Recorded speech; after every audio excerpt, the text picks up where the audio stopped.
37 വർഷമായിട്ട് നവോത്ഥാന പ്രസ്ഥാനത്തിൻ്റെ ഈറ്റില്ലം കിടക്കണ കിടപ്പ് നോക്കി അതൊന്ന് മനോഹരമാക്കണ്ടേ. ഇവിടെ നമുക്ക് കേന്ദ്ര സർക്കാരും കേരള സർക്കാരും SNDPയുടെ പോക്കറ്റിലിരിക്കുകയാണ്. ഇവിടെ എന്തും ചെയ്യാൻ പറ്റും. ആ ഒരു സ്ഥാനത്ത് ഇവിടെ ഇങ്ങനെ പട്ടിക്കാട് പോലെ കിടക്കും. ഇവിടെ ഒരു വ്യവസായ മേഖലയായിട്ട് പ്രഖ്യാപിക്കണം, പ്രത്യേക സാമ്പത്തിക മേഖലയായിട്ടും പ്രഖ്യാപിക്കണം. അത് LDF സർക്കാരിന് ഉത്തരവാദിത്തമുണ്ട്. ഇനി 1.5 വർഷം കൂടെ ഉള്ളു. അതിന് മുമ്പായിട്ട് ഇവിടെ അങ്ങനെ പ്രഖ്യാപിച്ചിട്ട് പ്രത്യേക സാമ്പത്തിക മേഖലയായിട്ട് ഇത് വ്യവസായ മേഖലയായിട്ടും പ്രത്യേക സോണായിട്ട് പ്രഖ്യാപിച്ചിട്ട് ഇറങ്ങി പോകാനുള്ളതെന്ന് LDF സർക്കാരിനോട് കൂടെ പറയുകയാണ്. ഫ്രണ്ടിൽ ശ്രീനാരായണ ഗുരുദേവൻ ശിവലിംഗം സ്ഥാപിക്കുന്നതായിട്ടുള്ള ഒരു വലിയൊരു 100 അടിയോ 200 അടിയാലും കുഴപ്പമില്ല. ലോകത്തിലെ തന്നെ ഏറ്റവും വലിയ ശില്പം പണിതാലും പ്രശ്നമില്ല. കാര്യം അങ്ങനെ ഒരു സ്ഥലമാണിത്. അത്ര പരിശുദ്ധമായൊരു സ്ഥലമാണ്. എല്ലാവരും വരേണ്ട സ്ഥലമാണ്. ഇങ്ങനെ പട്ടിക്കാട് പോലെ കിടക്കേണ്ടതല്ല. ഈ വെച്ചുള്ള ഇവിടെ ഞാൻ പറഞ്ഞ കാര്യങ്ങളൊക്കെ പൂർത്തിയാകുന്നവരെ ഞാൻ തുടരെ പറഞ്ഞുകൊണ്ടേയിരിക്കും. തുടങ്ങി വെക്കുന്നതേ ഉള്ളൂ. ഒരുപാട് കാര്യങ്ങൾ ഇനിയും പറയാനുണ്ട്. അപ്പം കുറച്ച് കാര്യങ്ങൾ ഞാൻ സൂചിപ്പിച്ചുകൊണ്ട് ഞാൻ തുടങ്ങി വയ്ക്കുന്നതാണ്. ഇനി ഇത് യാഥാർത്ഥ്യമാകുന്നവരെ ഞാൻ പറഞ്ഞുകൊണ്ടേയിരിക്കും.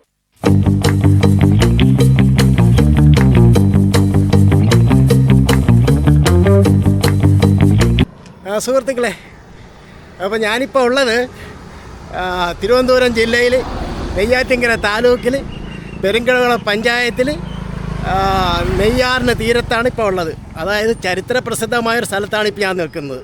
ചരിത്ര പ്രസിദ്ധമായ സ്ഥലം കാണണ്ടേ?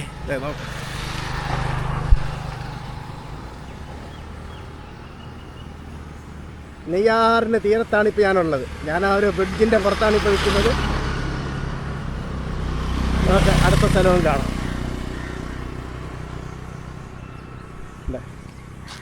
ചരിത്ര പ്രസിദ്ധമായ വളരെ ശാന്തമായാണ് ഇപ്പോൾ കിടക്കുന്നത്. ഡാമൊന്നും തുറന്ന് വിട്ടിട്ടില്ല. ഓപ്പൺ ആകാതെ കിടക്കുന്നതുകൊണ്ടാണ് ഇങ്ങനെ ശാന്തമായിട്ട് കിടക്കുന്നത്. കുറച്ച് കഴിയുമ്പോഴേക്കും ഡാം തുറന്ന് വിടുമ്പോഴേക്കും ഇതിന് നല്ല ഒഴുക്കായിരിക്കും. അപ്പോൾ ശരി, നമുക്കിനി ആ ചരിത്ര പ്രസിദ്ധമായ കവാടത്തിന് മുന്നിൽ ചെന്നിട്ട് നമുക്ക് വീണ്ടും സംസാരിക്കാം. ഞാൻ ആദ്യം പറഞ്ഞ ചരിത്ര പ്രസിദ്ധമായ സ്ഥലത്താണ് നിൽക്കുന്നത്. നെയ്യാറിൻ്റെ തീരത്തുള്ള അരുവിപ്പുറത്താണ് ഞാൻ നിൽക്കുന്നത്. അപ്പോൾ എൻ്റെ വീഡിയോ ആദ്യമായിട്ട് കാണുന്നവർ ഒന്ന് സബ്സ്ക്രൈബ് ചെയ്യുക. ഞാൻ പറയുന്നത് സത്യമാണ്, ശരിയാണെന്ന് തോന്നുന്നവർ ലൈക്ക് ചെയ്ത് നിങ്ങളുടെ സുഹൃത്തുക്കൾക്ക് ഒന്ന് ഷെയർ ചെയ്യണമെന്ന് ഞാൻ അഭ്യർത്ഥിക്കുന്നു. അപ്പോൾ നമുക്കിത് തുടരാം. നമ്മുടെ മുൻ തലമുറ 137 വർഷങ്ങൾക്ക് മുമ്പ് നവോത്ഥാനത്തിന് നേർസാക്ഷ്യം വഹിച്ച ഒരു സ്ഥലത്താണ് ഞാൻ നിൽക്കുന്നത്. അപ്പോൾ നമുക്കിനി കവാടത്തിനകത്തേക്ക് പോയി അവിടെ എന്തൊക്കെയാണുള്ളതെന്നുള്ള നമുക്ക് നേർസാക്ഷ്യമായിട്ട് ചരിത്രരേഖകളൊക്കെ നേർസാക്ഷ്യമായിട്ട് എന്തൊക്കെ ഉണ്ടെന്ന് നമുക്ക് നോക്കിയിട്ട് വരാം. ഈ 2 തൂണുകൾ കാണുന്നില്ലേ, ഇതല്ലേ യഥാർത്ഥ കവാടം. ഇത് വണ്ടികളൊക്കെ പാർക്ക് ചെയ്യുന്നതിന് വേണ്ടിയിട്ടുള്ള ഒരു കവാടത്തിൻ്റെ ഫ്രണ്ടാണ് 2 തൂണുകൾ വെച്ചിരിക്കുന്നത്. അപ്പോൾ നമുക്കിങ്ങോട്ട് വലത്തോട്ട് തിരിഞ്ഞ് പോകുമ്പോഴാണ് നമ്മുടെ അരുവിപ്പുറത്തെ യഥാർത്ഥ കവാടം വരുന്നത്. അപ്പോൾ നമുക്കങ്ങോട്ട് നേരെ പോകുമ്പോൾ ഒരു സ്തൂപം കാണാം. അപ്പോൾ നമുക്ക് സ്തൂപത്തിൻ്റെ അടുത്ത് ചെന്നിട്ട് അതിൻ്റെ വിശേഷങ്ങളൊക്കെ നോക്കാം എന്തൊക്കെയാണെന്നുള്ളത്. ഈ സ്തൂപം എന്ന് പറയുന്നത് 1988 രാജീവ് ഗാന്ധി ഇനാഗ്രേറ്റ് ചെയ്തൊരു സ്തൂപമാണുള്ളത്. 1888 ശിവലിംഗം ഇവിടെ ശ്രീനാരായണ ഗുരു സ്ഥാപിക്കുന്നത്. അതിനുശേഷം 100 വർഷം തികയുമ്പോഴാണ് ശിവരാത്രിയുടെ അന്ന് ഈ സ്തൂപം നമ്മുടെ പ്രിയങ്കരനായ യശസ്വരീയനായ ശ്രീ രാജീവ് ഗാന്ധിയാണ് ഈ സ്തൂപം ഇനാഗ്രേറ്റ് ചെയ്യുന്നത് 100ാം വാർഷികത്തിൽ. ഇതാണ് എൻ്റെ കവാട ദൃശ്യങ്ങൾ. ഇതാണ് അതിൻ്റെ ലെഫ്റ്റ് സൈഡിലായിട്ട് ശ്രീനാരായണ ഗുരുദേവൻ്റെ പ്രഥമ ശിഷ്യനായ ഭൈരവ ശാന്തി സ്വാമികളുടെ ഒരു ഫോട്ടോ ഇവിടെ വെച്ചിട്ടുണ്ട്. നമുക്കിനി ഭാഗത്തേക്ക് കയറാം. ശ്രീനാരായണ ഗുരുദേവൻ്റെ പാദസ്പർശമേറ്റ ആ ഭൂമിയിലേക്ക് ഞാനും പ്രവേശിക്കുകയാണ്. നേരെ വരുമ്പോൾ ഒരു തുളസിത്തറ കാണാം. തുളസിത്തറ എന്ന് നമ്മൾ മുന്നോട്ട് നമുക്ക് ആദ്യമായിട്ട് പോകേണ്ട ചരിത്ര പ്രസിദ്ധമായ സ്ഥലത്താണല്ലോ. ഇത് ശിവരി തീർത്ഥാടന കാലമായിട്ട് ഒരു ശോകമുഖമായി കിടക്കുന്ന പോലെയാണ് എനിക്ക് ഫീൽ ചെയ്യുന്നത്. ആദ്യം ഏതായാലും നമുക്ക് 1888 ശ്രീനാരായണ ഗുരുവ് ഇവിടെ ശങ്കരൻകുഴിയിൽ നിന്നും ശിവലിംഗം എടുത്ത് ഇവിടെ പ്രതിഷ്ഠിച്ചു. അപ്പോൾ ആ പ്രതിഷ്ഠയെന്ന് കണ്ടിട്ട് നമുക്ക് വരാം. അപ്പോൾ അതിൻ്റെ പ്രതിഷ്ഠ ചരിത്രം എന്ന് വെച്ച് കഴിഞ്ഞാൽ ശിവലിംഗം എടുത്ത് പ്രതിഷ്ഠിക്കാൻ നേരത്തെ ഇവിടുത്തെ ജാതി മേൽക്കോയ്മയിൽ ഉള്ളവർ ചോദിച്ചു, ഈ ശിവപ്രതിഷ്ഠ നടത്തുവാൻ എന്ത് അധികാരത്തിലാണ് ഇതിവിടെ സ്ഥാപിച്ചത്, ആര് നൽകി എന്ന് ചോദിച്ചപ്പോൾ ഗുരു അതിനെ മനോഹരമായി യുക്തിയുക്തമായി മറുപടി നൽകിയത്, നാം നമ്മുടെ ശിവനെയാണ് സ്ഥാപിച്ചത്.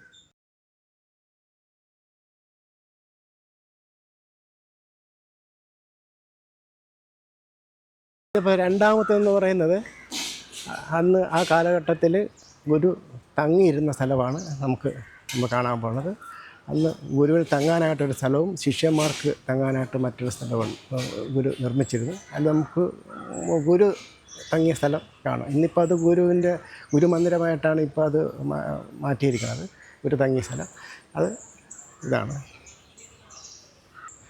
നമുക്ക് അകത്തേക്ക് പ്രവേശിക്കാം.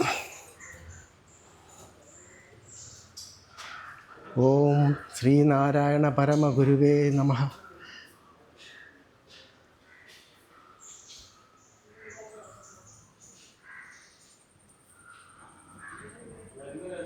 ശ്രീനാരായണ ഗുരുദേവൻ്റെ ഒരു വലിയൊരു ഫ്രെയിം ചെയ്ത ഫോട്ടോയാണ് ഇവിടെ വെച്ചിരിക്കുന്നത്.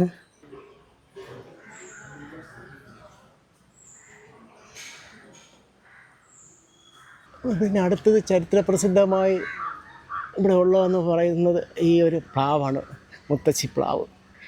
ഈ പ്ലാവിൻ്റെ ഒരു പ്രത്യേകത എന്ന് വെച്ച് കഴിഞ്ഞാൽ 1903 ഇവിടെ SNDPയുടെ ആദ്യ യോഗം കൂടുന്നത് ഇവിടെയാണ്. അപ്പോൾ അതിൻ്റെ ശിലാഫലങ്ങളൊക്കെ ഇവിടെ കാണാം. അതിന് മുമ്പായിട്ട് ഡോക്ടർ പൽപ്പ്, മയ്യഴി, പറവൂര് പോലുള്ള സ്ഥലങ്ങളിൽ ഈഴവ മഹായോഗം എന്ന പേരിൽ ഈഴവരെല്ലാം കൂടെ ഒന്നിപ്പിച്ചുകൊണ്ട് ഒരു പ്രസ്ഥാനം തുടങ്ങാൻ വേണ്ടി പരിശ്രമിച്ചിരുന്നു. പക്ഷേ അത് വിജയിച്ചില്ല.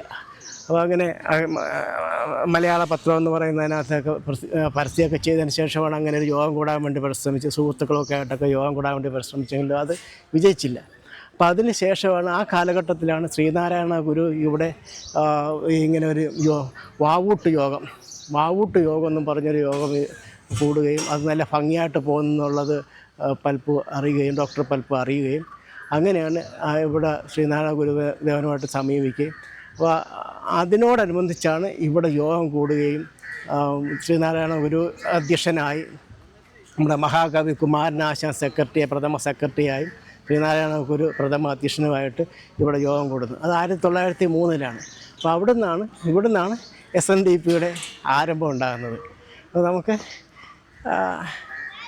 അടുത്ത ഇനിയിപ്പോൾ പ്രധാനപ്പെട്ടതെന്ന് പറഞ്ഞാൽ ഇതാണ്. ഇനിയുള്ള ശങ്കരൻകുഴിയുണ്ട്. ധ്യാനിച്ചിരുന്ന 2 ഗുഹകളുണ്ട്. അത് നദീതീരത്തും ഒന്ന് കൊടിതൂക്ക് മലയിലുമാണ്. അപ്പോൾ നമുക്ക് അതുമൊക്കെ ഒന്ന് കാണാം. അതുകൂടാതെ ഇവിടെ കുറച്ച് മഹത്വചനങ്ങളൊക്കെ ശ്രീനാരായണ ഗുരുവിൻ്റെ ഇവിടെ കാണാം. എങ്കിലും ഇവിടെ ഞാനിവിടെ വന്നിട്ട് എനിക്കൊരു ശോകമൂഹമായ ഒരവസ്ഥകളൊക്കെയാണ് തോന്നുന്നത്.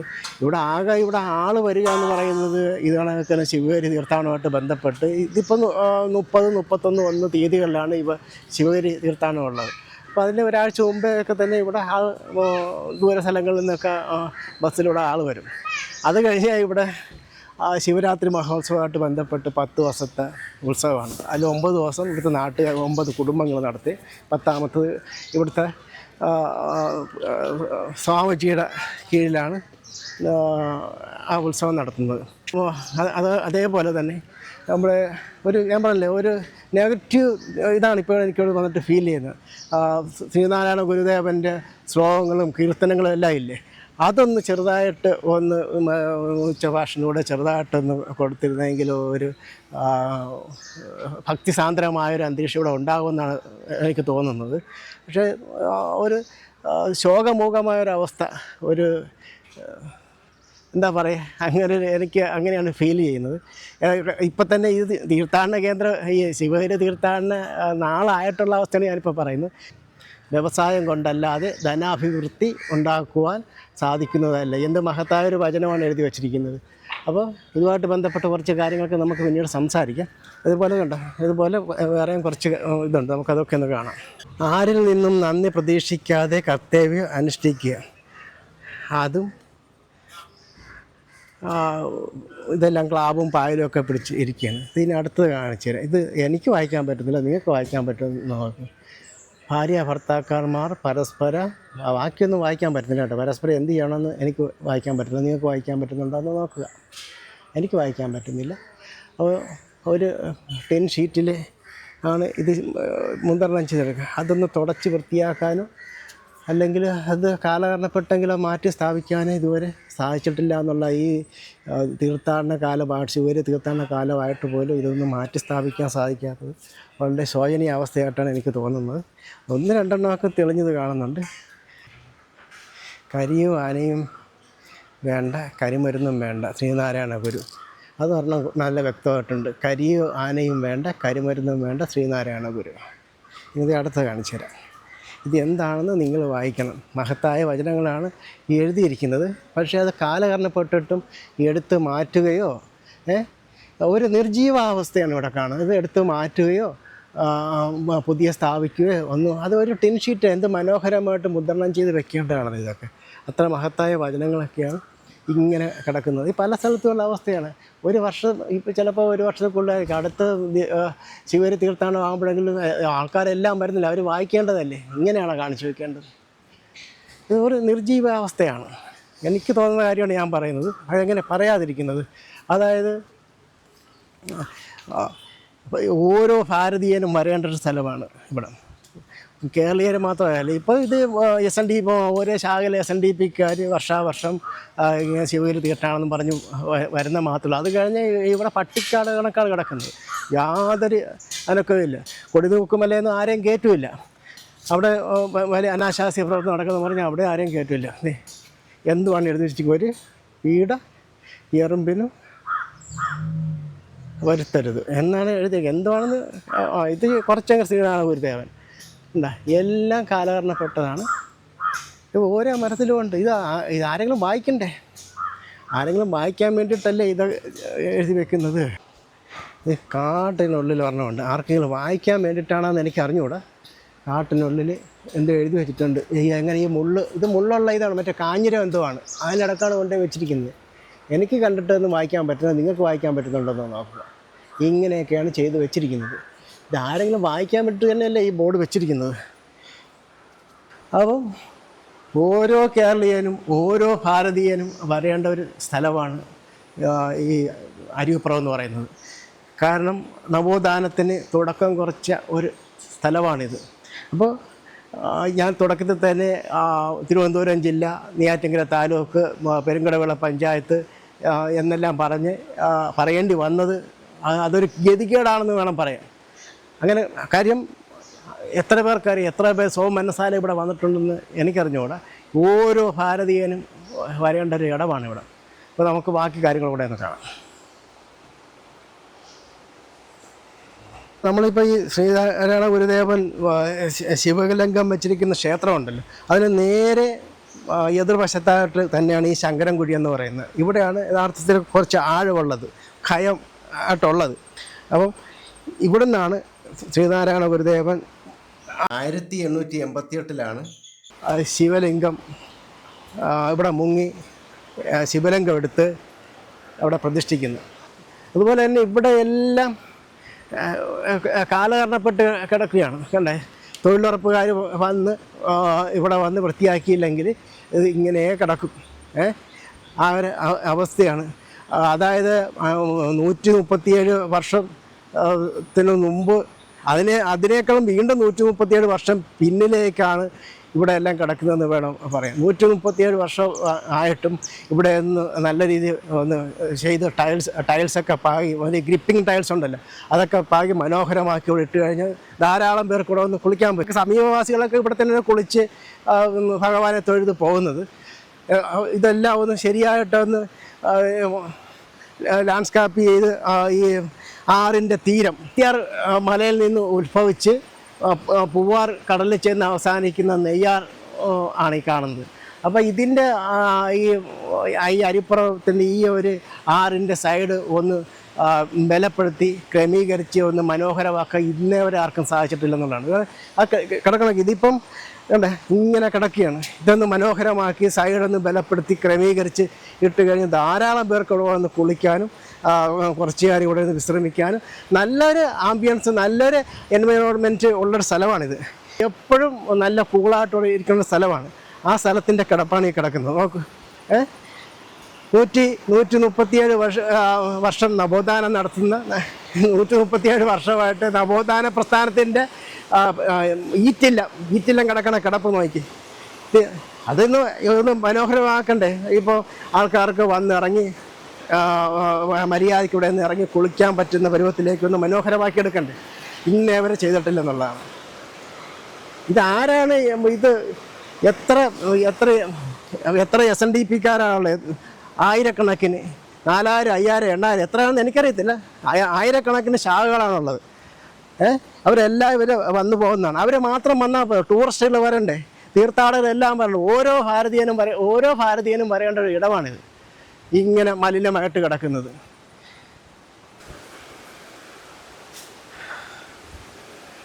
കാടും കുപ്പയുമായിട്ടൊക്കെ ആണ് ഇവിടെ കിടക്കുന്നത്. അപ്പോൾ കേരളത്തിൽ ഏറ്റവും കൂടുതൽ ടൂറിസ്റ്റുകളും തീർത്ഥാടകരും എല്ലാവരും വന്നു പോകേണ്ട, ഏതൊരു ഭാരതീയനും വന്നു പോകേണ്ട ഒരു ഇടമാണ് അരിപ്പുറം എന്ന് പറയുന്നത്. ഇവിടെ ഇപ്പോൾ ഈ കിടക്കുന്ന കണ്ടില്ല, ഇത് ഈ ഇപ്പോൾ തൊഴിലുറപ്പുകാർ വന്ന് വൃത്തിയാക്കിയത് കൊണ്ടാണ് ഇപ്പോൾ ഇങ്ങനെയെങ്കിലും കിടക്കുന്നത്. അല്ലെങ്കിൽ ഭയങ്കര ശോചനീയാവസ്ഥയായിരുന്നു. മറ്റ് ഏതൊരു തീർത്ഥാടന കേന്ദ്രത്തേക്കാളും മനോഹരമായി കിടക്കേണ്ട ഒരു ഇടമാണ് ഈ അരിപ്പുറം എന്ന് പറയുന്നത്. അതിൻ്റെ ശോചനീയ 137 വർഷം പിന്നിട്ടിട്ടും ഇതൊന്നും മര്യാദയ്ക്ക് വൃത്തിയാക്കാൻ സാധിക്കാതെ യാണ്. ദിവ്യശ്രീ ഭൈരവൻ ശാന്തി സ്വാമിയുടെ സമാധിയാണ് നേരെ കാണുന്നത്. ശ്രീനാരായണ ഗുരുദേവൻ്റെ പ്രഥമ ശിഷ്യന്മാരിൽ ഒരാളായിരുന്നു. അപ്പോൾ അദ്ദേഹം മരിക്കുന്നതിന് മുമ്പായിട്ട് പറഞ്ഞിട്ടുണ്ടായിരുന്നു ഇതിൻ്റെ നദീതീരത്ത് സമാധി മണ്ഡപം വേണമെന്ന് പറഞ്ഞിരുന്നത്. ആർട്ടിലെ വെള്ളമൊഴുക്കിൻ്റെ ശബ്ദം ഇപ്പോൾ ഇവിടെ നന്നായിട്ട് കേൾക്കാം. ഇപ്പോൾ നമ്മൾ മൈക്ക് വെച്ചിരിക്കുന്നതുകൊണ്ട് എങ്ങനെയാണെന്ന് അറിയത്തില്ല. ഇതിൻ്റെ അടുത്തായിട്ട് അമ്മച്ചി ഇരുന്ന് നെല്ലിക്ക കച്ചവടമൊക്കെ ചെയ്യുന്നുണ്ട്. ഇതാണ് ഭൈരവസ്വാമിയുടെ സമാധി മണ്ഡപം. അപ്പോൾ ശിവലിംഗ രൂപത്തിലാണ് അത് ചെയ്തിരിക്കുന്നത്. ഫ്രണ്ടിലൊരു ഷെഡ്, ഭീമാകാരമായിട്ടൊരു ഷെഡ് അതിൻ്റെ ഭംഗിയെ ഇല്ലാതാക്കുന്നുണ്ട്. അപ്പോൾ കുറച്ചുകൂടെ ശിവലിംഗത്തിന് പൊക്കം ഉണ്ടായിരുന്നെങ്കിൽ നന്നായിരുന്നെന്ന് എൻ്റെ ഒരു തോന്നല. കണ്ട് ഇങ്ങോട്ട് വരുമ്പോഴേക്കും അത് മറഞ്ഞു പോകുന്നു. അപ്പോൾ ശിവലിംഗം കുറച്ചുകൂടെ അതിൻ്റെ പീഠം അല്പം പൊക്കി വെച്ചിരുന്നെങ്കിൽ നന്നായിരുന്നെന്ന് എനിക്ക് തോന്നുന്നു. ഫ്രണ്ടിൽ നിന്നുള്ള വ്യൂ ആണ്, സൈഡിൽ നിന്ന് കുഴപ്പമൊന്നുമില്ല. ബലിതർപ്പണ പൂജ നടന്നുകൊണ്ടിരിക്കുകയാണ്. കുറച്ചധികം ആൾക്കാരുണ്ട്.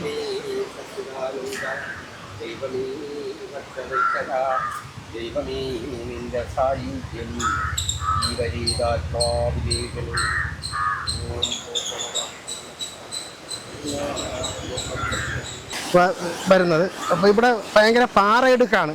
ഈ ഒഴുക്ക് മാത്രമല്ല, ഭയങ്കര പാറയെടുക്കാണ്. 137 വർഷമായിട്ടും ഇവിടെ ഒന്ന് ഈ പാറകളൊന്ന് ക്രമീകരിച്ച് ബലിതർപ്പണം ചെയ്യുന്നവർക്ക് വേണ്ടിയിട്ട് ഒരു 2-3 പാറകളൊന്ന് ക്രമീകരിച്ചിട്ട് അവർക്കൊന്ന് മുങ്ങിക്കുളിക്കാനോ മുങ്ങിപ്പൊങ്ങാനുള്ള ഒരു സംവിധാനം ഇവിടെ ഇല്ലെന്നുള്ളതാണ്. വഴുക്കലുള്ള പാറകളാണ് ഇവിടെ ഉള്ളത്. ഇവിടെ തന്നെ 137 കൊല്ലമായിട്ടും ഇതേ കിടപ്പ് തന്നെ കിടക്കുകയാണ്. പാറകളൊന്ന് ക്രമീകരിച്ച് ഈ ബലിതർപ്പണം ചെയ്യുന്നവർക്ക് വേണ്ടി ഒന്ന് ക്രമീകരിച്ച് ഒന്ന് ഇവിടെ ഒന്ന് മുങ്ങി കുളിക്കുന്നതിന് വേണ്ടിയിട്ട് ഒരു സംവിധാനം ഇവിടെ ഇണക്കിയിട്ടില്ല. 2-3 പാറകളൊന്നും ഒന്ന് ക്രമീകരിച്ച് കൊടുത്താൽ ഇവർക്ക് വരുന്നവരൊക്കെ കുറച്ചധികം പ്രായമായവരൊക്കെയാണ് ഈ ബലിതർപ്പണത്തിന് വരുന്നത്. അവർ ഈ പാറയിൽ ചവിട്ടി ഉരുണ്ട് പടച്ച് വീഴുന്ന അവസ്ഥയാണ് ഇവിടെ മിക്കവാറൊക്കെ ഉള്ളത്. അല്ലെങ്കിൽ ഒരാളിവിടെ കൈ പിടിച്ചൊക്കെ പതിയെ ഇറക്കിയാണ് ഇവിടെ ബലിതർപ്പണത്തിന് അതുകൊണ്ട് ബലിതർപ്പണം അത് മുങ്ങി ഇവിടെ ഒന്ന് പൊങ്ങാൻ പറ്റുന്നത്. അപ്പോൾ അതാണ് സാഹചര്യം. അപ്പോൾ ഒരു 2-3 പാറയെങ്കിലും ഒന്ന് ക്രമീകരിച്ച് ഒന്ന് വൃത്തിയാക്കി ഇതിൻ്റെ ഈ നദീതീരത്തിൻ്റെ അരികുവശം ഒന്ന് ബലപ്പെടുത്തി മനോഹരമായിട്ടൊരു 3-4 തട്ടായിട്ട് സ്റ്റെപ്പ് ചെയ്ത് ടൈൽസൊക്കെ പാകി ഒന്ന് മനോഹരമാക്കി വെച്ച് കഴിഞ്ഞാൽ ആൾക്കാർക്ക് ഇരിക്കാനും പറ്റും, ധാരാളം പേർക്ക് കുളിക്കാനും പറ്റും, ബലിതർപ്പണത്തിനൊന്ന് മുങ്ങിപ്പൊങ്ങാനും ഒക്കെ ഉള്ള സൗകര്യമാകും. 137 വർഷമായിട്ട് ഇതേ കിടപ്പ് തന്നെ കിടക്കുന്നു. ആർക്കും അത് തോന്നുന്നില്ല എന്നുള്ളതാണ്. നിങ്ങൾ നോക്കണം ഗുഹാപരിസരമൊക്കെ കിടക്കണം എങ്ങനെയാണെന്ന് നോക്കാം. ഇച്ചിരി കുമ്മായം തേച്ചിട്ടുണ്ട് നല്ലതല്ലാതെ കണ്ട ഇലകളൊക്കെ നിബിഡമായി കിടക്കുകയാണ്. ഇതിന് ഈ ആൽമരത്തിന് വലത് സൈഡിലോട്ടാണ് ഇതിൻ്റെ ഗുഹ ഉള്ളത്. ഇതാണ് എൻ്റെ ഗുഹ. ശ്രീനാരായണ ഗുരുദേവൻ തപസ് അനുഷ്ഠിച്ച ഗുഹയെന്ന് പറഞ്ഞാൽ ഇപ്പോൾ ഗ്രില്ലൊക്കെ ഇട്ട് ഇങ്ങനെ വെച്ചിരിക്കുകയാണ്. സാമൂഹിക വിരുദ്ധ ശല്യം കാരണമാണ് ഇങ്ങനെ ഗ്രില്ലൊക്കെ ഇട്ട് വെച്ചിരിക്കുന്നത്. ഇനി പിന്നെ താഴോട്ട് ഇറങ്ങിയാൽ അതിന് സമാനമായ അതേ ഗുഹയ്ക്ക് സമാനമായ ഒരു സ്ഥലം കൂടെ അതിന് താഴത്തു കൂടെ ഉണ്ട്. ഇവിടെ ആ ഗുഹയ്ക്ക് സമാനമായ ഒരിടമാണ്. ഇവിടെയൊക്കെ ഇരുന്നാണ് ശ്രീനാരായണ ഗുരു തപസ് അനുഷ്ഠിച്ചത്. ഇപ്പോൾ മഴക്കാലം ആകുമ്പോൾ കൊടുത്തുനോക്ക് മലയിലേക്ക് പോകും. അങ്ങനെയായിരുന്നു. നമുക്ക് ഈ പരിസരമൊക്കെ ഒന്ന് നോക്കി, ഒരു മര്യാദയ്ക്ക് ഒന്ന് രണ്ട് പാറകളൊക്കെ ക്രമീകരിച്ച് നല്ല രീതിയിൽ അങ്ങ് വടക്ക് നിന്ന് ഇങ്ങേ വരെ ഇതിൻ്റെ അരികൊന്ന് ബലപ്പെടുത്തി ഒരു മൂന്നാല് സ്റ്റെപ്പുകളായിട്ട് ഒന്ന് ക്രമപ്പെടുത്തി ചെയ്തു കഴിഞ്ഞാൽ നല്ല മനോഹരമായിട്ട് എല്ലാവർക്കും വന്നിരിക്കാനും സാധിക്കും, കുളിക്കാനും സാധിക്കും. അത് മാത്രമല്ല ബലിതർപ്പണം നടത്തുന്നില്ലേ, അവിടെ ബലിതർപ്പണം നടത്തുമ്പോൾ എല്ലാവരും മറിഞ്ഞടിച്ച് വീഴുന്ന ആരും മര്യാദയ്ക്ക് അവിടെ മുങ്ങിക്കുളിക്കാൻ സാധിക്കത്തില്ല അവിടെ. അപ്പോൾ 2-3 പാറകളെങ്കിലും ഒന്ന് മാറ്റി ക്രമീകരിച്ച് ഒന്ന് ചെയ്തു കഴിഞ്ഞാൽ എല്ലാവർക്കും ആ ബലിതർപ്പണം നടത്തുന്ന എല്ലാവർക്കും അവിടെ നിന്ന് മുങ്ങിപ്പൊങ്ങി കറക്റ്റായിട്ട് മര്യാദയ്ക്ക് ബലിതർപ്പണം ചെയ്യാൻ പറ്റും. 137 വർഷമായിട്ടും അത് സാധ്യമായിട്ടില്ല എന്നുള്ളതാണ്. അപ്പോൾ ഇത് തന്നെ ഒരു 2 പാറ അവിടെ ഒരു 2 പാറ എടുത്ത് വെച്ച് കഴിഞ്ഞാൽ ഈ സൈഡിലേക്കുള്ള വെള്ളത്തിൻ്റെ ഒഴുക്ക് ഒരല്പം ക്രമീകരിക്കാൻ പറ്റും. അങ്ങനെ ക്രമീകരിക്കുമ്പോഴേക്കും ഈ സൈഡിൽ ഒരു ആൾക്കാർക്ക് നിന്ന് കുളിക്കാൻ പരുവത്തിലേക്ക് അത് നമുക്ക് ചെയ്യാൻ പറ്റും. ഇവിടെ നിലവിലുള്ള പാറ തന്നെ ഒന്ന് 2 എടുത്തുനിന്ന് അവിടെ ചുമ്മാ മുകളിൽ വെച്ച് കഴിഞ്ഞാൽ ഇങ്ങോട്ട് ഈ ശക്തമായ ഒഴുക്കിന് വഴിതിരിച്ച് വിടാൻ സാധിക്കും. അങ്ങനെ വഴിതിരിച്ച് വിട്ട് കഴിയുമ്പോഴേക്കും ഇവിടെ മര്യാദയ്ക്കുള്ള വെള്ളം വരികയും ചെയ്യും. ആൾക്കാർക്ക് നിന്ന് നല്ല രീതിയിൽ കുളിക്കാൻ പറ്റും. വലിയ ശക്തമായ ഒഴുക്ക് വന്നാലും വലിയതായിട്ട് ഈ സൈഡിൽ നമ്മൾ കുളിക്കുന്ന സൈഡിൽ ഒരു കുഴപ്പം ഉണ്ടാകത്തില്ല. അപ്പോൾ ആ രീതിയിലേക്ക് 2-3 പാറ എടുത്ത് മുകളിൽ വെച്ച് കഴിഞ്ഞാൽ കണ്ട അവിടെ ആ പാറയെടുത്ത് അവിടെ 2-3 പാറയെടുത്ത് വെച്ച് കഴിഞ്ഞാൽ ഈ ഒഴുക്ക് ഇങ്ങോട്ട് വരുന്നതിന് പകരം ഈ സൈഡിലേക്ക് ഒന്ന് ക്രമീകരിച്ച് അപ്പുറത്തെ സൈഡിലേക്ക് പോകും. അപ്പോൾ കുറച്ച് വെള്ളം മാത്രം ഈ സൈഡിലേക്ക് വിട്ട് കഴിഞ്ഞാൽ ആൾക്കാർക്ക് മര്യാദയ്ക്ക് നിന്ന് ഇവിടെ നിന്ന് കുളിക്കാൻ പറ്റും. ഇവിടെയും നിന്ന് കുളിക്കാൻ പറ്റും. ഈ ഗുഹാമുഖത്ത് നിന്നും ആൾക്കാർക്ക് മര്യാദയ്ക്ക് കുളിക്കാൻ പറ്റും.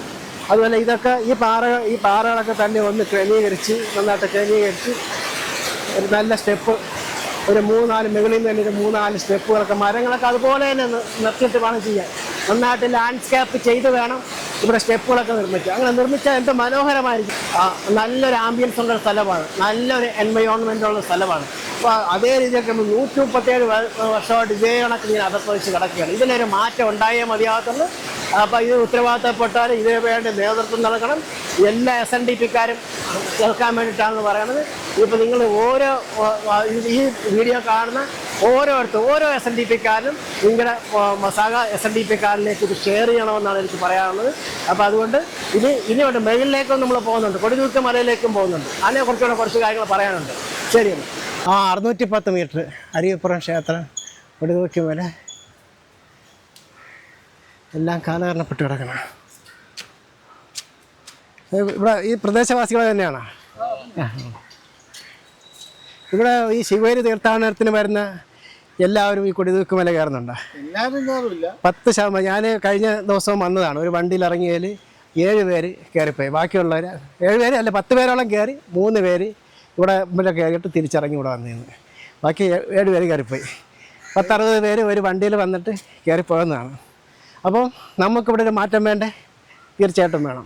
അപ്പം എല്ലാ SNDPക്കാരോടും എല്ലാ ശാഖക്കാരോടും പറയാനുള്ളതെന്ന് വെച്ച് കഴിഞ്ഞാൽ ഇവിടെ നിർബന്ധമായിട്ടും കേബിൾ കാർ സംവിധാനം ഇവിടെ കൊണ്ടുവരേണ്ടതാണ്. ഒരുമാതിരിപ്പെട്ട ആരും ഇതിലെ മേൽപോട്ട് കൊടിതൂക്ക മലയിൽ കയറി പോകത്തില്ല. പിന്നിലൂടെ വഴിയുള്ളത് ആർക്കും അറിഞ്ഞുകൂടെ, അത് ശാശ്വതമല്ല. യഥാർത്ഥത്തിൽ പോകേണ്ട ഇതിലൂടെ തന്നെയാണ് പോകേണ്ടത്. അപ്പം ഇവിടെ നിർബന്ധമായിട്ടും കേബിൾ കാർ സംവിധാനം ഇവിടെ വന്നേ മതിയാകത്തുള്ളൂ. അതുപോലെ തന്നെ മുകളിൽ കൊടിതൂക്ക മലയിൽ ഏറ്റവും കുറഞ്ഞത് ഒരു 100 അടിക്ക് മുകളിലുള്ള ഗുരുദേവൻ്റെ ശില്പം വരേണ്ടതുണ്ട്. അതും കൂടെ എല്ലാ SNDPക്കാരും കൂടെ ഇവിടെ ഇപ്പം ശബരിമല കഴിഞ്ഞാൽ ഏറ്റവും കൂടുതൽ ടൂറിസ്റ്റുകളാണേലും തീർത്ഥാടകരാണേലും വരുന്നത് ശ്രീനാരായണ ഗുരു തന്നെ പ്രതിഷ്ഠിച്ച ആഴിമലയാണെന്നുള്ളതാണ്. അതും ശ്രീനാരായണ ഗുരുദേവൻ പ്രതിഷ്ഠിച്ച ക്ഷേത്രം തന്നെയാണ്. അപ്പോൾ അവിടെയാണ് ഇപ്പം ശബരിമല കഴിഞ്ഞാൽ ഏറ്റവും കൂടുതൽ ആൾക്കാർ വേണ്ടത്. ഓരോ ഭാരതീയനും വരേണ്ട ഇടമെന്ന് പറയുന്നത് ഇവിടെയാണ്, അരിയപ്പുറത്താണ്. ഇവിടെയാണ് വികസനം ആദ്യം ഉണ്ടാകേണ്ടത്, ഇവിടെയാണ് വലിയ പ്രതിമ വരേണ്ടത്, ഇവിടെയാണ് വലിയ ശില്പം വരേണ്ടത്. അതുകൊണ്ട് എത്രയും പെട്ടെന്ന് ഇവിടെ കേബിൾ കാർ സംവിധാനം ഇണക്കി അതിന് നമുക്ക് ന്യായമായ ഫീസ് വാങ്ങിക്കാൻ പറ്റുമല്ലോ, അതൊരു വരുമാന മാർഗ്ഗമാണ്. ഇവിടെ വരുന്ന വാഹനങ്ങളിൽ വരുന്ന 60 പേര് ഒരു വണ്ടിയിൽ വന്ന 10 പേര് പോലും മേലെ കയറി പോകത്തില്ല. സ്ത്രീകളൊക്കെ വന്ന് കുറച്ച് നടക്കും, തിരിച്ച് എന്നെ പൊക്കിക്കൊണ്ട് പോകുമെന്ന് പറയുന്നൊരവസ്ഥയാണ് കഴിഞ്ഞ ദിവസം ഞാൻ ഇവിടെ വന്നപ്പോൾ കാണാനുണ്ടായത്. അപ്പോൾ അതുകൊണ്ട് 2 കാര്യങ്ങൾ അടിയന്തരമായിട്ട് ഇവിടെ ചെയ്തേ മതിയാകത്തുള്ളൂ. ശ്രീനാരായണ ഗുരുദേവൻ്റെ 100 അടിക്ക് മേളിൽ ഉയരമുള്ള നല്ലൊരു പ്രതിമ, ഒരു ശില്പം കുടിതൂക്കമലയുടെ മേളിൽ വന്നേ മതിയാകത്തുള്ളൂ. അതുപോലെ തന്നെ ഇവിടെ കേബിൾ കാർ സംവിധാനം ഇവിടെ ഉണ്ടാക്കിയാൽ മതിയാകത്തുള്ളൂ. ജനറൽ സെക്രട്ടറിയായ നടേശൻ, വെള്ളാപ്പള്ളി നടേശനും ഇത് ഞാൻ എൻ്റെ ഈ വീഡിയോ വെള്ളാപ്പള്ളി നടേശനിലേക്ക് നിങ്ങൾ എത്തിച്ചു കൊടുക്കണമെന്ന് എൻ്റെ അഭ്യർത്ഥനയാണ്. തീർത്ഥാടകർ കൊടിതൂക്കുമലയിലേക്ക് പോയിക്കൊണ്ടിരിക്കുകയാണ്. ഇത് എത്ര പേര് തിരിച്ചു വരും, എത്ര പേര് മുകളിൽ എത്തുമെന്നുള്ള കാര്യം കണ്ടറിയാം. അല്ല, കഴിഞ്ഞ ദിവസം നമുക്കുണ്ടായ അനുഭവമാണ് പറയുന്നത്. കുറച്ച് ദൂരം പോയിട്ട് ഇനി എന്നെ പൊക്കിക്കൊണ്ട് പോകേണ്ടി വരുമെന്ന് പറഞ്ഞ് എല്ലാവരും കയറൂല. ഇവിടെ ഒരു യോഗാ മന്ദിരം സ്ഥാപിച്ചുകൊണ്ടിരിക്കുകയാണ്. കേന്ദ്ര സർക്കാരിൻ്റെ ഫണ്ടിലാണ് ഇത് സ്ഥാപിച്ചുകൊണ്ടിരിക്കുന്നത്. അതുകൂടാതെ ഒരു വിശ്രമ മുറിയും കേന്ദ്ര സർക്കാരിൻ്റെ ഫണ്ടിൽ ചെയ്യുന്നുണ്ട്. ഇതിപ്പോൾ തന്നെ ഇതിൻ്റെ ഉദ്ഘാടനം ഉണ്ടാകും. പ്രവർത്തനങ്ങൾ നല്ല തകൃതി നടന്നുകൊണ്ടിരിക്കുകയാണ്. അപ്പം നമ്മളിവിടെ നിന്ന് ഇനി കുറച്ചുകൂടെ കയറിയാൽ 610 മീറ്ററാണ്. ഇതിൻ്റെ കുത്തനെയുള്ള ഉയരമാണ്. ഒരുമാതിരിപ്പെട്ടവിടെ നിന്ന് കയറി വരുമില്ല, ചുറ്റും കാടാണ്. അതായത് പട്ടിക്കാടെന്ന് പറയാം. പട്ടിക്കാടായിട്ട് അതുപ്പതിച്ച് കിടക്കുന്ന സ്ഥലമാണ്. ഇവിടെ അല്ലാത്ത സമയങ്ങളൊന്നും ആരെയും കയറ്റി കൊടുത്തില്ല. അതായത് സാമൂഹ്യ വിരുദ്ധ ശല്യം, കപ്പിൾസൊക്കെ വന്ന് അനാശാസ്യ പ്രവർത്തനം എന്നൊക്കെ പറഞ്ഞ് ആരെയും കയറ്റി കൊടുത്തത്. അങ്ങനെ ആണ് ഇവിടുത്തെ ഒരവസ്ഥ ഇപ്പോൾ ഉള്ളത്. ഇപ്പോൾ നമ്മളേതായാലും മേഖലയിലെ കൊടിതൂക്കുമലയുടെ ടോപ്പിൽ എത്തിക്കൊണ്ടിരിക്കുകയാണ്. ഒരല്പം കൂടെ ഉള്ളിന് സ്ത്രീകളൊക്കെ വന്നു കഴിഞ്ഞാൽ പാതി വഴിയിൽ തിരിച്ചു പോകും. ആണുങ്ങളുടെ അവസ്ഥയാണ്. അപ്പം ഇപ്പം നമ്മൾ സ്ട്രോങ് ആയിട്ട് ഇങ്ങനെ കയറി വരുന്നവർക്ക് എല്ലാവർക്കും ഇതിനൊക്കെ വരാൻ പറ്റണമെന്നില്ല. ഉണ്ടോ, നമുക്കൊരു കിതപ്പലും ഇല്ല. നമ്മളിപ്പോൾ കയറി സാധാരണ ഞാൻ തുടക്കത്തിലൊക്കെ വീഡിയോ എടുക്കുമ്പോൾ അല്പം നടക്കുമ്പോൾ തന്നെ കിതപ്പലാണ്. അപ്പോൾ അത് ഇപ്പോൾ വലുതായിട്ട് വലിയ മാറ്റങ്ങൾ വന്നിട്ടുണ്ട്. എങ്കിലും ചെറിയ കിതപ്പലുണ്ടല്ലേ. പറഞ്ഞപ്പോൾ ഒരു കിതപ്പൽ വന്ന് പാറയുണ്ട് എന്ന് പറയുന്നത്. അപ്പോൾ ആ പാറയെന്ന് നമുക്ക് കാണാം. അതിനും ഒരു പ്രാധാന്യമുണ്ട്. പ്രാധാന്യം മേടിച്ച് ഈ പാറയിലിരുന്ന് ശ്രീനാരായണ ഗുരുദേവൻ ധ്യാനിക്കുമ്പോൾ സുബ്രഹ്മണ്യ സ്വാമി പ്രത്യക്ഷപ്പെടുകയും അദ്ദേഹമായിട്ട് സുബ്രഹ്മണ്യ സ്വാമിയുമായിട്ട് സംവദിച്ചു എന്നാണ് വിശ്വസിക്കപ്പെടുന്നത്. പാറയുടെ പിന്നിലായിട്ടാണ് വേദാന്ത സൂത്രം ഇവിടെ ആലേഖനം ചെയ്ത് ശിലാഫലകത്തിൽ ആലേഖനം ചെയ്ത് വെച്ചിരിക്കുന്നത്. അപ്പോൾ ഇതിൻ്റെ വലതുവശത്തായിട്ട് ആണ് ആ ഗുഹയുള്ളത്. മഴക്കാലങ്ങളിൽ വന്നിരിക്കുന്ന ഗുഹയുള്ളത് ഇതിൻ്റെ വലതുവശത്താണ്. നമുക്ക് അങ്ങോട്ട് പോകാം. അതുകൂടാതെ തന്നെ ശ്രീനാരായണ ഗുരുദേവൻ്റെ ഒരു ക്ഷേത്രം ഇവിടെ ഉണ്ട്. ശ്രീനാരായണ ഗുരുദേവൻ്റെ ഒരു ക്ഷേത്രം ഇവിടെ കാണാം. അതുകൂടാതെ തന്നെ സുബ്രഹ്മണ്യ സ്വാമിയുടെ ക്ഷേത്രങ്ങളും കാണാം. അപ്പോൾ നമുക്ക് രണ്ടും ഒന്ന് കണ്ടിട്ട് ബാക്കിയുള്ള കാര്യങ്ങൾ പറയാം.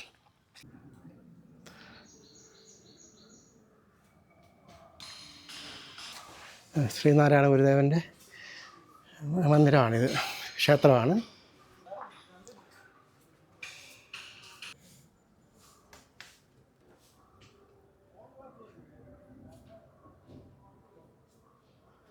ഇതാണ് സുബ്രഹ്മണ്യ സ്വാമി ക്ഷേത്രം. അതിൻ്റെ പുറകിലായിട്ട് ഉപദേവതയായിട്ട് ഗണപതിയുമുണ്ട്.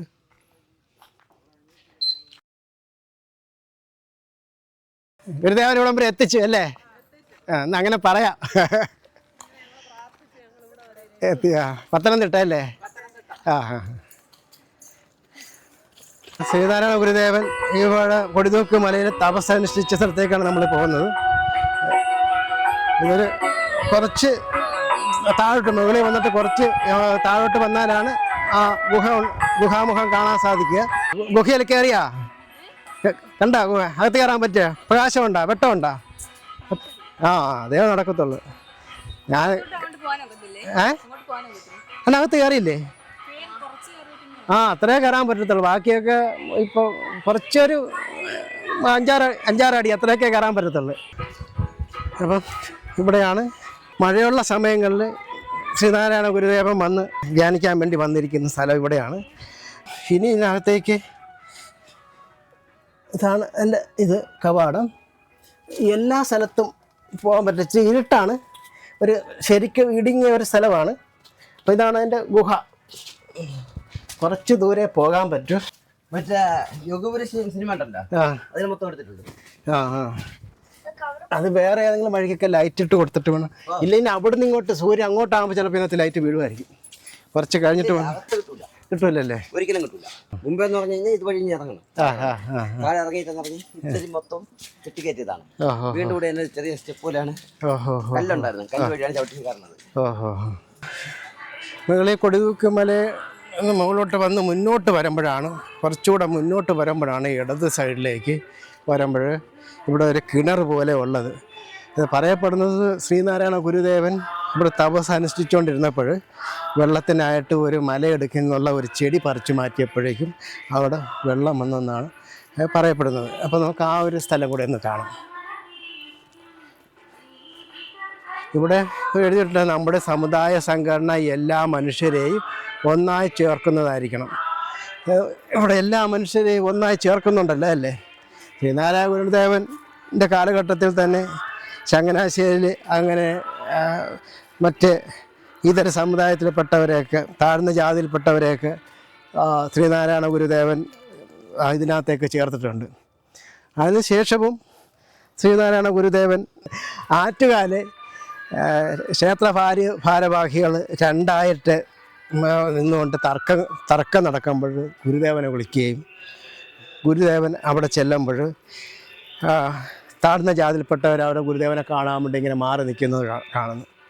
അപ്പോൾ അപ്പോൾ ശ്രീനാരായണ ഗുരുദേവൻ ഇവരോട് ചോദിച്ച് എന്താണ് അവർ മാറി നിൽക്കുന്നത് ചോദിച്ചപ്പോൾ പറഞ്ഞ് അവർ താഴ്ന്ന ജാതിക്കാരായതുകൊണ്ടാണ് മാറി നിൽക്കുന്നതെന്ന് പറഞ്ഞു. അപ്പോൾ ശ്രീനാരായണ ഗുരുദേവൻ അവരോട് പറഞ്ഞ് നിങ്ങൾ അവരെ കൂടെ നിങ്ങളുടെ കൂടെ ചേർക്ക്, എന്നിട്ട് നിങ്ങളുടെ തർക്കം മാറ്റിത്തരാമെന്ന് പറയുകയുണ്ടായിരുന്നു. അപ്പോൾ ഗുരുദേവൻ്റെ കാലഘട്ടത്തിൽ അതുപോലെയുള്ള കാര്യങ്ങളൊക്കെ നടന്നിട്ടുണ്ട്. അതിനുശേഷം ഇങ്ങോട്ട് അതുപോലെ മറ്റ് വിഭാഗത്തിൽപ്പെട്ടതും മറ്റ് ജാതിയിൽപ്പെട്ടവരെയും SNDP-യിലേക്ക് എത്രത്തോളം ചേർത്തു എന്നുള്ളത് നമ്മൾ ചോദിക്കേണ്ട കാര്യം തന്നെയാണ്. നമ്മളത് വിലയിരുത്തേണ്ട കാര്യം തന്നെയാണ്. നമ്മൾ വിചിന്തനം ചെയ്യേണ്ട കാര്യം തന്നെയാണ്. അപ്പോൾ ഇതാണ് ആ ഒരു കിണർ പോലെ ഉള്ളൊരു സ്ഥലം എന്ന് പറയുന്നത്. അപ്പോൾ ഇവിടെ ഒരു ചെടി നാമ്പിരുന്ന് അത് പറിച്ച് മാറ്റിയപ്പോഴാണ് ഇവിടെ നിരന്തരമായിട്ട് വെള്ളം ഒഴുക്കുണ്ടായതെന്നാണ് പറയപ്പെടുന്നത്. അപ്പോൾ ഇത് എപ്പോഴും ഇവിടെ വെള്ളം കാണും. വേനൽക്കാലത്തും വെള്ളം, ഇത് മുഴുവൻ പാറയാണ്. ഈ പാറ എടുക്കുന്ന വെള്ളം വരുമെന്നാണ്, അങ്ങനെയാണ് ഇതിൻ്റെ ഇത്. എപ്പോഴും ഇവിടെ വെള്ളം കാണും. ഇവിടെ നിന്ന് വെള്ളം കുടിച്ചതായിട്ടാണ് ഐതിഹ്യവും പറയപ്പെടുന്നു. ചരിത്രമൊക്കെ അങ്ങനെ തന്നെയാണ്. അത് ചരിത്ര സാക്ഷ്യമാണ്. ഇവിടെ വെള്ളം ഉണ്ടെന്നുള്ളത് ചരിത്ര സാക്ഷ്യമാണ്. അപ്പോൾ അതുകൊണ്ട് അങ്ങനെ തന്നെയാണ്. സുഹൃത്തുക്കളെ, ഈ കൊടിതൂക്ക് മലയിലേക്ക് 610 മീറ്റർ ഉയരമാണ് ഉള്ളത്. അതായത് 1/2 കിലോമീറ്റർ കൂടുതൽ കുത്തനെയുള്ള കയറ്റമാണുള്ളത്. ഒരുമാതിരിപ്പെട്ടവരാരും ഇതിൽ കയറി വരുമില്ല. അപ്പോൾ അത് മാത്രമല്ല, ഇതിൻ്റെ ഇരുഭാഗവും റബ്ബർ കാടുകളാലെ വിസിബിലിറ്റി പോലും നഷ്ടപ്പെട്ട ഈ ഒരു പട്ടിക്കാട് പോലെ കിടക്കുന്ന സ്ഥലമാണ്. അപ്പോൾ അതുകൊണ്ട് ഇവിടെ ആ റബ്ബറുകളൊക്കെ വെട്ടി മാറ്റി നല്ല വിസിബിലിറ്റി ഉണ്ടാകുന്ന രീതിയിൽ ആക്കിയിട്ട് കേബിൾ കാർ സംവിധാനം നിർബന്ധമായിട്ട് ഇവിടെ വരുത്തേണ്ടതാണ്. കേബിൾ കാർ സംവിധാനം ഉണ്ടാകണം. അപ്പോൾ അതിനൊരു നിശ്ചിത ഫീസ് വാങ്ങിച്ചു കഴിഞ്ഞാൽ എല്ലാവർക്കും ഇവിടെ വരാൻ പറ്റും. ഇപ്പോൾ വരുന്നവരിൽ ഒരു ബസ്സിൽ ഒരു 60 പേര് വന്നാൽ 10 പേര് മാത്രമാണ് ഈ മല ചവിട്ടി മുന്നോട്ട് വരുന്നത്. ഏതൊരു മനുഷ്യൻ, ഏതൊരു ഭാരതീയനും വരേണ്ട ഒരു ഇടമാണിത്. അതായത് നവോത്ഥാനത്തിന് തുടക്കം കുറിച്ച ഒരു സ്ഥലമാണ്. അപ്പോൾ ഇവിടെ ഏതൊരു മനുഷ്യനും വരേണ്ട ഒരു ഇടമാണ്. അപ്പോൾ നമ്മൾ അതാദ്യം മനസ്സിലാക്കുക. കേരളീയർ ഇപ്പോൾ ഇവിടെ സാധാരണയായിട്ട് പറഞ്ഞത് ഏതെങ്കിലും ശാഖയിലുള്ള SNDP-ക്കാർ ശിവഗിരി തീർത്ഥാടനം പറഞ്ഞ് വരും. 2-3 ദിവസം ഇവിടെ ശിവഗിരി തീർത്ഥാടനം. ഇത് ഇപ്പം 30-31 വന്ന്, അത് കഴിയുമ്പോൾ അത് കഴിഞ്ഞാൽ ഇവിടെ ശിവരാത്രി മഹോത്സവം എന്ന് പറഞ്ഞൊരു 10 ദിവസം. അന്നേരം ഇവിടുത്തെ നാട്ടുകാരും ഇവിടുത്തെ 9 കുടുംബങ്ങളൊക്കെയാണ് ഇത് നടത്തുന്നത്. അത് കഴിഞ്ഞ് ഇവിടെ ആരും തിരിഞ്ഞു നോക്കാനില്ല. വല്ലപ്പോഴും ഏതെങ്കിലുമൊക്കെ ഒരു തീർത്ഥാടകർ വന്നെങ്കിലായി, ഉണ്ടെങ്കിലുണ്ട്, ഇല്ലെങ്കിലില്ല. അപ്പം ഇവിടെ ഇപ്പോഴേ നമുക്കിവിടെ കാണാം, കേന്ദ്ര ഫണ്ടിൽ യോഗാ മന്ദിരം, പിന്നെ റെസ്റ്റ് ചെയ്യാനുള്ള റൂം, ഇതെല്ലാം നിർമ്മിക്കുന്നു. ഇവിടെ നമുക്ക് കേന്ദ്ര സർക്കാരും കേരള സർക്കാരും SNDP-യുടെ പോക്കറ്റിലിരിക്കുകയാണ്. ഇവിടെ എന്തും ചെയ്യാൻ പറ്റും. ആ ഒരു സ്ഥാനത്ത് ഇവിടെ ഇങ്ങനെ പട്ടിക്കാട് പോലെ കിടക്കുകയാണ്. ആ മല കയറി വരുന്ന അതിൻ്റെ ഇടയ്ക്ക് വെള്ളവും കടകളും എന്തെങ്കിലുമൊക്കെ വെക്കേണ്ടതാണ്. അത് മാത്രമല്ല, കയറുന്ന അവിടുന്ന് ഇവിടെ ഇങ്ങനെ അറ്റം വരെ ഇരു സൈഡിലും ഗാർഡനിങ് സംവിധാനം, പൂന്തോട്ടം, ഇണക്കി അതിൻ്റെ സൈഡിൽ കൂടെ കേബിൾ കാർ സംവിധാനം ഇങ്ങനെ കറങ്ങി പോകത്തക്ക രീതിയിൽ ചെയ്തേ മതിയാവത്തുള്ളൂ. എല്ലാവരും ഇവിടെ വന്ന് ഗുരു സന്നിധിയിൽ വരേണ്ടവരാണ്. ഏതൊരു ഭാരതീയനും ഇവിടെ വന്നിട്ട് പോയൊരു ഇടമാണ്. എത്ര പേർക്കറിയാം, എത്ര പേര് വരുന്നുണ്ട്. ഇപ്പം ശബരിമല കഴിഞ്ഞാൽ ഏറ്റവും കൂടുതൽ ആൾക്കാർ വരുന്നത് ചെങ്കലും ആഴിമലയിലുമാണ്. നിങ്ങളൊന്ന് പോയി നോക്കണം.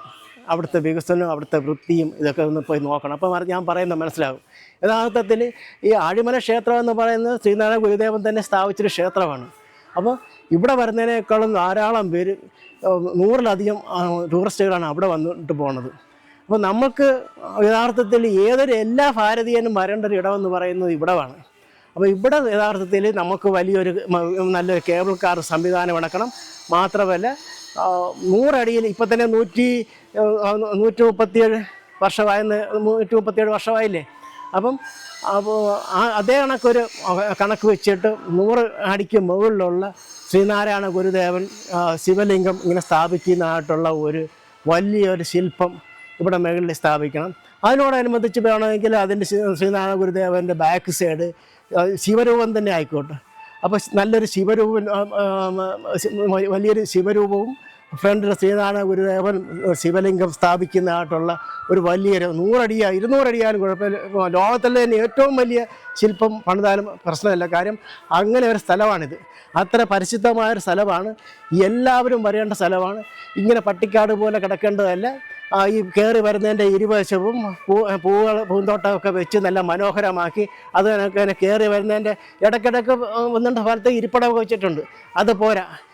കയറി വരുന്നതിൻ്റെ സ്റ്റെപ്പിൻ്റെ ഇരുവശം കൈവരികളൊക്കെ നല്ല മനോഹരമാക്കി ഇട്ടിട്ട് അവിടെയെല്ലാം എപ്പോഴാണ് ആൾക്കാർക്ക് തളർച്ചയും നെഞ്ചുവേദനയും വരുന്നത് പറയാൻ പറ്റില്ല. അപ്പോൾ അന്നേരം തോന്നുന്നവർക്ക്, ഉടനെ കുഴയുന്നവർക്ക്, ശരീരം കുഴയുന്നവർക്കൊന്ന് പെട്ടെന്ന് ഇരിക്കാൻ പറ്റുന്ന സംവിധാനത്തിൽ കൈവരി മുഴുവൻ വൃത്തിയാക്കിയിട്ട് മനോഹരമാക്കി നല്ല ഗ്രിപ്പുള്ള ടൈൽസൊക്കെ പിടിപ്പിച്ച് നല്ല മനോഹരമാക്കേണ്ട ഒരു ഇടമാണ്. അതായത് ഏതൻ തോട്ടം പോലെ ഇട്ടിരിക്കേണ്ട ഒരു സ്ഥലമാണ്. ഇങ്ങനെ റബ്ബറെല്ലാം വളർത്തി പട്ടിക്കാട് കണക്ക് ഇട്ടിരിക്കുന്നത് മാറ്റി എത്രയും പെട്ടെന്ന് ഇതിന് ശാശ്വതമായ പരിഹാരം ഉണ്ടാക്കണം. ഓരോ SNDPക്കാരനും, ഓരോ ശാഖയിലും, ഓരോ SNDPക്കാരനും, ഈ വീഡിയോ കാണുന്ന ഓരോ SNDPക്കാരനും ഞാൻ പറഞ്ഞ സത്യവും ശരിയുമാണെന്ന് നിങ്ങൾക്ക് ബോധ്യമുണ്ടെങ്കിൽ നിങ്ങളിത് സബ്സ്ക്രൈബ് ചെയ്ത്, നിങ്ങൾ ലൈക്ക് ചെയ്ത് നിങ്ങളുടെ സുഹൃത്തുക്കളിലേക്ക് ഷെയർ ചെയ്യണമെന്ന് ഞാൻ അഭ്യർത്ഥിക്കുകയാണ്. മാത്രമല്ല നമ്മുടെ LDF സർക്കാരിനും അതിന് ബാധ്യതയുണ്ട്. നവോത്ഥാന പ്രസ്ഥാനമാണ്. അപ്പം ഇവിടെ ഈ അരിയപ്പുറം എന്ന് പറയുന്നത് സാമ്പത്തിക മേഖലയായിട്ട്, വ്യവസായ മേഖലയായിട്ട് പ്രഖ്യാപിക്കണമെന്നാണ് LDF സർക്കാരിനോട് പറയാനുള്ളത്. അരിയപ്പുറം എന്ന് പറയുന്നത് ഈ പെരുങ്കടവിള ഇവിടെ പഞ്ചായത്ത് ഏറ്റവും അധപ്പതിച്ച് കിടക്കുന്നൊരു സ്ഥലമാണ്. ഇവിടെ ഈ പെരുങ്കടവിള പഞ്ചായത്ത് അതിന് മാറ്റം വരണം. ഇവിടെ ഒരു വ്യവസായ മേഖലയായിട്ട് പ്രഖ്യാപിക്കണം, പ്രത്യേക സാമ്പത്തിക മേഖലയായിട്ടും പ്രഖ്യാപിക്കണം. അത് LDF സർക്കാർ ഉത്തരവാദിത്തമുണ്ട്. ഇനി 1.5 വർഷം കൂടെ ഉള്ളു. അതിന് മുമ്പായിട്ട് ഇവിടെ അങ്ങനെ പ്രഖ്യാപിച്ചിട്ട് പ്രത്യേക സാമ്പത്തിക മേഖലയായിട്ട്, ഇത് വ്യവസായ മേഖലയായിട്ടും പ്രത്യേക സോണായിട്ട് പ്രഖ്യാപിച്ചിട്ട് ഇറങ്ങി പോകാനുള്ളതെന്ന് LDF സർക്കാരിനോട് കൂടെ പറയുകയാണ്. കാരണം എല്ലാ ഭാരതീയനും വരേണ്ട ഒരു ഇടവായതുകൊണ്ടാണ് ഇങ്ങനെ പ്രത്യേകം പറയുന്നത്. അപ്പോൾ നമുക്ക് മനോഹരമായ ശ്രീനാരായണ ഗുരുദേവൻ ശിവലിംഗം പ്രതിഷ്ഠിക്കുന്ന കണക്കുള്ള വലിയൊരു ശില്പം ഇതിൻ്റെ ബാക്കിൽ 1 ഏക്കറോ 1.5 ഏക്കറോ ഒക്കെ എടുത്തിട്ട് നല്ല കുട്ടികൾക്ക് കളിക്കാൻ പരുവത്തിനുള്ള ഗാർഡനിങ്ങും പാർക്കും എല്ലാമായിട്ട് ഇവിടെ ചെയ്യണമെന്നാണ് എനിക്ക് പറയാനുള്ളത്. അത് ഇപ്പോൾ ഇവിടെ വരുന്നതിന് ഒരു 10% പേരെങ്കിലും ഇവിടെ മുകളിൽ കയറി വരണ്ടേ. കുറേ ഇവിടെ വാഹന സൗകര്യം ഉണ്ടെങ്കിലും എത്ര പേര് വരുന്നുണ്ടെന്നുള്ളത് നിങ്ങൾ വിലയിരുത്തിയാൽ മതി. ഇവിടെ ഉള്ളവർക്കറിയാം. കഴിഞ്ഞ ദിവസം തന്നെ ഞാനിവിടെ വരുമ്പോൾ പകുതി കയറിയിട്ട് ആൾക്കാർ തിരിച്ചിറങ്ങിപ്പോയാണ്. അവർ പറഞ്ഞ ഇനി ഒരു സ്റ്റെപ്പ് വെച്ച് എന്നെ പൊക്കിക്കൊണ്ട് പോകേണ്ടി വരുമെന്നും പറഞ്ഞ് അവിടെ നിൽക്കുന്നതായിട്ടാണ് നമുക്ക് കാണാൻ സാധിക്കുന്നത്. അപ്പോൾ ആ ഒരു ദുസ്ഥിതിക്ക് മാറ്റം വരണം എന്നാണ് ഞാൻ പറയുന്നത്. അതേപോലെ തന്നെ തുടക്കത്തിൽ പറഞ്ഞതൊക്കെ തന്നെ ആ ആറിൻ്റെ തീരം മനോഹരമായിട്ട് ചിട്ടപ്പെടുത്തി നല്ല ലാൻഡ്സ്കേപ്പിങ്ങോടുകൂടി അവിടെയും വൃത്തിയാക്കി മനോഹരമാക്കി എടുക്കേണ്ട ഇതാണ്. ഇപ്പോൾ SNDPയുടെ കയ്യിൽ 2 സർക്കാർ ഇരിക്കുന്ന സമയമാണ് ഞാനീ പറയുന്നത്. LDF സർക്കാർ SNDPയുടെ കക്ഷത്തിലാണ് ഇരിക്കുന്നത്. അതേപോലെ തന്നെ കേന്ദ്ര സർക്കാരും. ഈ SNDPയിലുള്ള ബഹുഭൂരിപക്ഷവും CPM-ഉമായിട്ട് ബന്ധപ്പെട്ട ആൾക്കാരാണ് ഏറ്റവും കൂടുതൽ. അപ്പോൾ നിങ്ങളുടെ സ്വാധീനത്തിൽ ഇവിടെ വ്യവസായ മേഖലയായിട്ട് ഇവിടെ വർദ്ധിക്കണം. ബ്ലേഡ് നടത്തുന്നതല്ല വ്യവസായം. SNDPയിൽ ബ്ലേഡ് നടത്തുന്നതല്ല വ്യവസായം. അപ്പോൾ പ്രഥമ സ്ഥാനം, അതായത് തീർത്ഥാടകർ വരുന്ന പ്രഥമ സ്ഥാനം ഇവിടെയാണ് വരേണ്ടത്. അതായത് നവോത്ഥാനത്തിന് നാന്ദി കുറിച്ചൊരു ഇടമാണിത്. കേരളത്തിൽ നിന്നല്ല ലോകത്തിന് തന്നെ. ഇപ്പം തന്നെ മാർപ്പാപ്പ പറഞ്ഞത് നിങ്ങൾക്ക് അറിയത്തില്ലേ? മാർപ്പാപ്പ പോലും ശ്രീനാരായണ ഗുരുദേവൻ്റെ വചനങ്ങൾ, ആ മഹത് വചനങ്ങൾ മനസ്സിലാക്കി അത് പിന്തുടരുകയും ചെയ്യുന്നുണ്ടെന്നുള്ളതാണ്. അപ്പോൾ അതുകൊണ്ട് തന്നെ ഇവിടെ നിർബന്ധമായിട്ടും കേബിൾ കാർ വന്നേ മതിയാകത്തുള്ളൂ. അതുപോലെ തന്നെ വലിയ ഒരു ശില്പം ശ്രീനാരായണ ഗുരുദേവൻ്റെ വലിയ 100 അടി 200 അടി ആയാലും പ്രശ്നമില്ല. വലിയൊരു ശില്പം പറഞ്ഞാൽ അതൊരു 1 ഏക്കർ സ്ഥലമെങ്കിലും ഈ ബാക്കിൽ കണ്ടെത്തിയിട്ട് മനോഹരമായ ഗാർഡനുകളൊക്കെ ഉണ്ടാക്കി കുട്ടികൾക്ക് കളിക്കാനുള്ള പാർക്കുമൊക്കെ ചെയ്തുകൊണ്ട് വലിയൊരു ശില്പം ചെയ്യണം. അത് ശ്രീനാരായണ ഗുരുദേവൻ ഇങ്ങനെ ശിവലിംഗം സ്ഥാപിക്കുന്നതായിട്ടുള്ള ശില്പം വെക്കുക. അതിൻ്റെ പുറകിൽ അതേ വലുപ്പത്തിൽ തന്നെ അതിൻ്റെ പുറകിലായിട്ട് ശിവൻ്റെ ശില്പവും വെക്കുക. അത് മനോഹരമായിട്ട് നല്ല ഉയരത്തിൽ നിൽക്കണം. അപ്പോൾ കേബിൾ കാറിൽ വന്നിറങ്ങുന്നവർക്ക് അതൊക്കെ മനോഹരമായിട്ട് കാണാൻ പറ്റും, നടന്നു വരുന്നവർക്കും കാണാൻ പറ്റും. അതേപോലെ തന്നെ ഇപ്പം ആഴിമലയിലാണെങ്കിൽ 20 രൂപ കൊടുത്തിട്ടാണ് അവിടെ പ്രവേശിക്കുന്നത്. ആ പൂജാ സമയങ്ങളിൽ അവിടെ ഫ്രീ ആയിട്ട് കയറാമെങ്കിലും അതല്ലാതെ വരുന്ന ടൂറിസ്റ്റുകൾക്കും തീർത്ഥാടകർക്കും ഒരു 20 രൂപ ഫീസ് അവർ വെച്ചിട്ടുണ്ട്. നമുക്കും അത് കണക്ക് ഈ ഫീസ് വെക്കാൻ പറ്റും. ഇവിടെ പ്രവേശിക്കുന്നവർക്കായിട്ടൊരു ഫീസ് വെക്കാൻ പറ്റും. അതെങ്ങനെയാണെന്ന് പറഞ്ഞു കഴിഞ്ഞാൽ ഇപ്പോഴത്തെ വരും തലമുറകൾക്കൊന്നും ഗുരുദേവ വചനങ്ങൾ പ്രധാനപ്പെട്ട ഒന്നും അറിയത്തില്ല. അപ്പം ഗുരുദേവൻ്റെ പ്രധാനപ്പെട്ട വചനങ്ങളും വാക്കുകളും ആ മഹത് വചനങ്ങളെല്ലാം കൂടെ ചേർത്ത് പ്രധാനപ്പെട്ട നവോത്ഥാനവുമായിട്ട് ബന്ധപ്പെട്ട് പ്രധാനപ്പെട്ട മഹത്തായ വാക്കുകളെല്ലാം കൂടെ ചേർത്ത് ഒരു കൈപ്പുസ്തകം ചെയ്യുക. അപ്പോൾ ഒരു കൈപ്പുസ്തകം ഉണ്ടായിക്കഴിഞ്ഞാൽ അതിൻ്റെ വിലയായിട്ട് ഒരു 40 രൂപയോ 30 രൂപയോ 40 രൂപയോ നമുക്ക് വാങ്ങിക്കാവുന്നതാണ്. എന്നിട്ട് ഇങ്ങോട്ട് പ്രവേശനം കൊടുത്തു കഴിഞ്ഞാൽ സുഖമായിട്ട്. അപ്പോൾ നമുക്ക് ഏറ്റവും കൂടുതൽ ഗുരുദേവൻ്റെ കൈപ്പുസ്തകം കൊടുത്തിട്ട് നമുക്ക് അത് വരികയും ചെയ്യും. അപ്പോൾ ഈ ചെറിയ കൈപ്പുസ്തകം ആകുമ്പോഴേ എല്ലാവരും വായിക്കുകയും ചെയ്യും. ഗുരുദേവൻ്റെ മഹത് വചനങ്ങളൊക്കെ എല്ലാവരും അറിയുകയും ചെയ്യും. അല്ല ഇപ്പോൾ വരും തലമുറകളൊന്നും അറിയത്തില്ല. ശ്രീനാരായണ ഗുരുദേവൻ്റെ ജീവചരിത്രം വായിച്ച് എത്ര പേരുണ്ട്? ഈ SNDP തന്നെ എത്ര പേർക്ക് അറിയാം ശ്രീനാരായണ ഗുരുദേവൻ്റെ ജീവചരിത്രം വായിച്ച് എത്ര പേരുണ്ട്?